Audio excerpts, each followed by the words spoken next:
Purgatory stands out solitary in the ocean of the southern hemisphere, on the opposite side of the planet from Jerusalem. In its general portrayal, Botticelli follows Domenico di Michelino's 1465 portrait of Dante for the Florence Cathedral, with which this video opened. At top, we see the forested earthly paradise. Below it are 7 levels, one for each of the cardinal sins. Botticelli has indicated the stairs by which one ascends from one terrace to the next. This top section of the mountain is entered through an angel-guarded gate. Seated in the gateway, atop its 3 steps, is an angel with a sword. Another figure, clearly winged, hovers above the gatekeeper. There wasn't room to indicate the gatekeeper's angelic character in the distant gateway, so Botticelli added the figure above as a commentary. The central portion of the mountain has an hourglass shape. Botticelli here departs from Michelino's painting to depict the heart-shaped exit from hell through which Dante and Virgil have just emerged. The narrowing in of the slopes around it are to indicate that this entrance is deep within the mountain, not to show the mountain's actual shape. Botticelli's illustrations are narrative and change perspective as easily as prose would. The 2 poets' emergence from a cave in a recess at the mountain's base is described from another point of view by the winding passage through the rocks. Here the poets have emerged from the crags and are headed to the shore. We see Dante's anxiety in his raised hand, and Virgil turning back to reassure him. Immediately they meet the ancient Roman Cato, famous for his strict virtue, which was in fact so perfect as to earn him a place at the foot of Purgatory, a far loftier rung than the limbo attained by the rest of the virtuous pagans. Cato gives them a stern interrogation before he will admit them into his realm. His hand is raised to halt them while he demands their authorization and intentions. At the bottom of the page, we see Virgil, as instructed by Cato, patting the grass to moisten his hands so he can wipe the soot of hell from Dante's face. Then he plucks a reed. That flexible plant is a symbol of humility, and makes of it a belt for Dante. To the left, we see a boatload of souls, those of the recently deceased, arriving on Purgatory Island to begin their penance. One final detail asks explanation: the curving line above the ocean horizon. This is the first of the celestial spheres that surround the earth, which we can see more clearly above the watery horizon in Michelino's painting.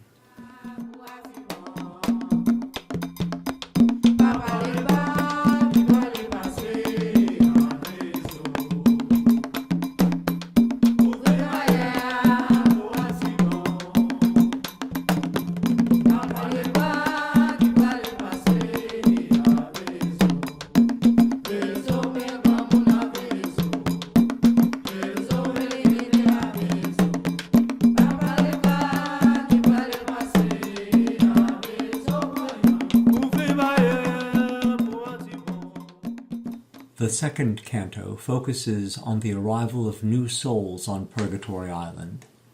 The action of this illustration properly begins when Dante sees the ferrying angel approaching as a point of light far out at sea. We see at bottom the moment when Virgil makes out that the brightness on the horizon is the approaching angel's boat, and instructs Dante to kneel in reverence before the celestial spirit. Across the page, the story continues. The angel remains seated on the high stern of his boat, which is too lightly sketched in to be visible here, and the souls disembark over a prow that hasn't yet been inked. The angel makes the sign of the cross as they rush out onto the shore. Among these, Dante finds his friend the musician Casella, who made settings for a number of Dante's lyric poems. We see Casella's face brightening with joy, Dante shutting his eyes to keep from weeping, and Virgil looking on with a smile of understanding at the reunion of artists and friends. The action of this canto ends when Cato shoos everyone onwards up the mountain to begin their penance. We can faintly make out, to Cato's right, Dante and Virgil running off in a flutter of robes.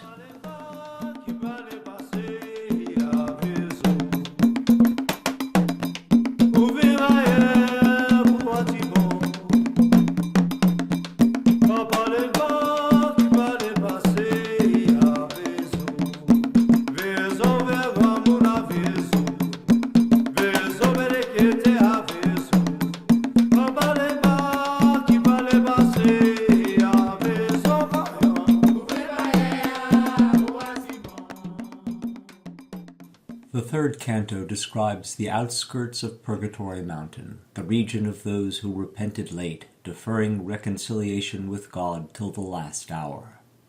In the upper left, we see the angel ferryman returning for a new boatload of souls. Though his wings provide the power of his ship, they are shown at rest. After all, these are not literally wings. They represent the transcendence of the limitations of space, as does the diminutive ship, which can hold any number of souls. The angel looks fixedly forward. Botticelli may have in mind Aquinas' description of angels as being simple, undivided will and intellect.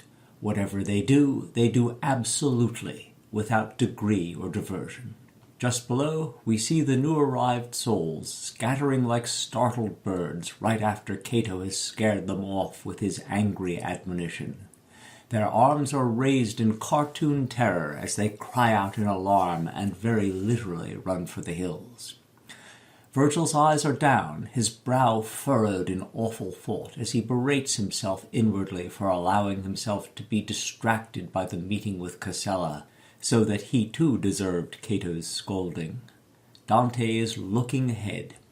In the next vignette, they are close enough to the mountain to see how truly unscalable it is. Dante now makes a gesture of rejection. The ascent is impossible. He pushes toward the rock face with one hand. With his other palm and his facial expression, he calls for a halt. Virgil, palms up, indicates he has no answer. Like Dante, he stands with front foot planted, rear foot raised. This is not to suggest they're still running, but to indicate that they're climbing, the forward foot a fulcrum to lift the other leg. They are both so distracted by anxiety that neither sees what Botticelli shows us, the narrow path through the crags. To the right, we see the next moment, when Virgil gestures for Dante's patience while he looks down to ponder, abstractedly fingering the edge of his robe. But now Dante notices a group of souls who may be able to direct them to an easier ascent. He smiles as he indicates the souls to Virgil with his extended arm.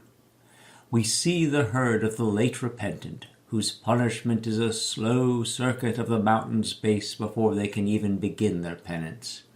They slowly approach the poets, and Botticelli shows the very moment when their shyness turns to shock as they notice Dante casts a shadow, which only a living person could do.